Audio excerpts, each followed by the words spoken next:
Ready start.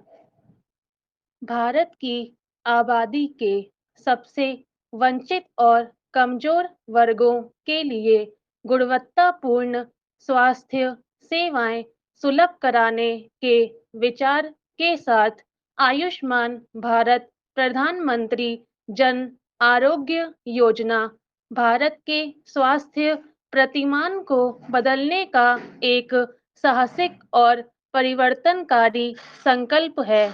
यह योजना लाभार्थियों को इससे उत्पन्न होने वाले वित्तीय प्रभावों के बारे में चिंता किए बिना गुणवत्तापूर्ण, एक समान और सस्ती स्वास्थ्य सेवाएं उपलब्ध कराने के बारे में है।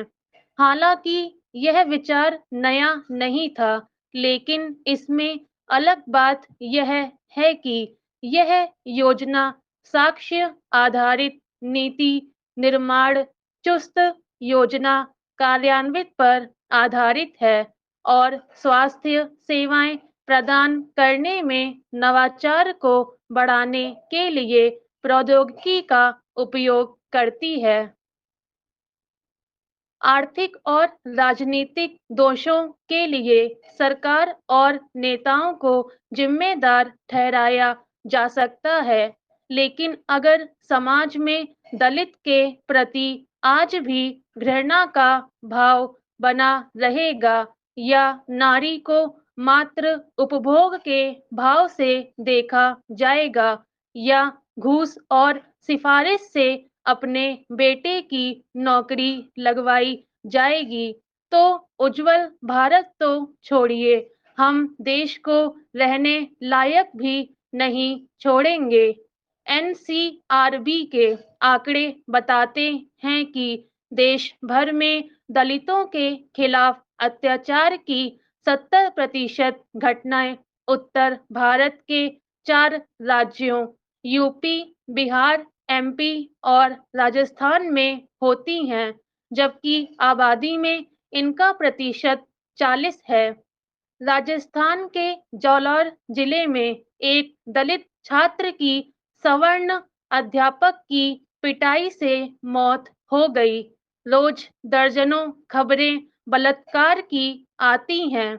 कई राज्यों में गरीब और कामगार लोग अपनी बच्चियों को इस डर से नहीं भेजते कि दबंग उनके काम पर जाने पर गांव की पगडंडियों में आते जाते उनकी लड़कियों को अपनी कामुकता और हिंसा का शिकार बना लेंगे। नौकरियों में घूस और राज्य सिविल सेवाओं में पेपर लीक की घटनाएं सामाजिक व्याधि के नासूर बनने की तस्दीक हैं। हम केवल सरकारों से युधिष्ठिर बने रहने की अपेक्षा तो करते हैं, लेकिन अपने सगे संबंधियों के लाभ के लिए हर अनैतिक काम करने को तत्पर रहते हैं। समय है समाज के अपने गरिबान में झांकने का। नागरिकों तथा विविध सेवाएं पहुंचाने की पक्की व्यवस्था करने, कल्याण कार्यक्रम लागू करने और प्रशासन से जुड़े मुख्य दायित्व संभालने की दृष्टि से सिविल सेवाओं की क्षमता में व्यापक सुधार बहुत अहम है। इन सिविल सेवाओं की क्षमता में व्यापक सुधार लाने का प्रस्ताव लाया गया है ताकि लोगों तक सुविधाएं, सेवाएं पहुंचाने की चुस्त व्यवस्था बनाने के लिए कार्य संस्कृति में बदलाव लाकर जन संस्थानों को अधिक सशक्त बनाकर तथा आधुनिक प्रौद्योगिकी अपनाकर इस लक्ष्य को प्राप्त किया जा सके।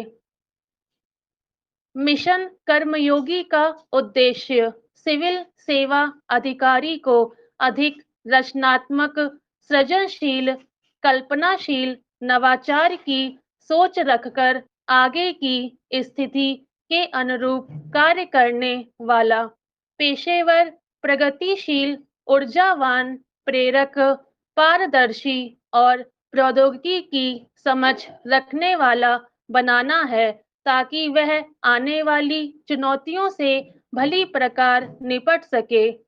विभिन्न भूमिकाएं और दायित्व निभाने में सक्षम होने पर ही सिविल सेवा अधिकारी सर्वोच्च स्तर की सेवाएं लोगों तक पहुंचाने में कामयाब हो सकेगा। इस मिशन के तहत 1 अप्रैल 2021 को भारत के राजपत्र के माध्यम से क्षमता निर्माण आयोग गठित किया गया था। सिविल सेवा क्षमता निर्माण इकोसिस्टम की रक्षा का दायित्व संभालने वाले संरक्षक के रूप में आयोग को नीचे दिए कार्य करने होंगे।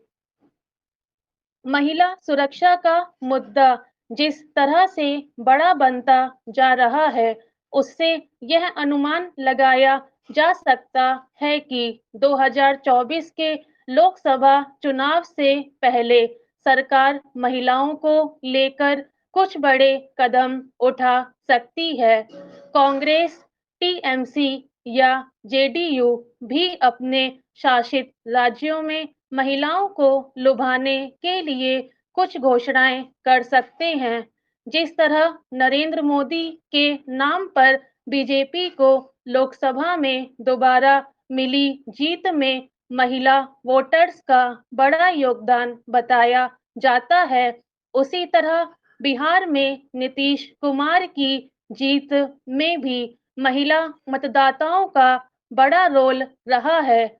बल्कि उन्होंने भी विधानसभा चुनावों में महिलाओं के लिए काफी बातें कही थीं। पश्चिम बंगाल में भी ममता बनर्जी की जीत में उनकी महिला समर्थकों की बड़ी भूमिका मानी जाती है। कांग्रेस भी महिला वोटरों को लुभाने की कोशिश कर रही है। लोकसभा चुनाव से पहले बीजेपी के खिलाफ विपक्षी एकजुटता की कोशिश भी दिख रही है। ऐसे में बड़ा फैक्टर महिलाएं भी होंगी, लेकिन महिलाएं किसके साथ खड़ी होंगी और किसे उनका वोट मिलेगा, यह तो चुनाव परिणाम ही बताएंगे। स्टॉप।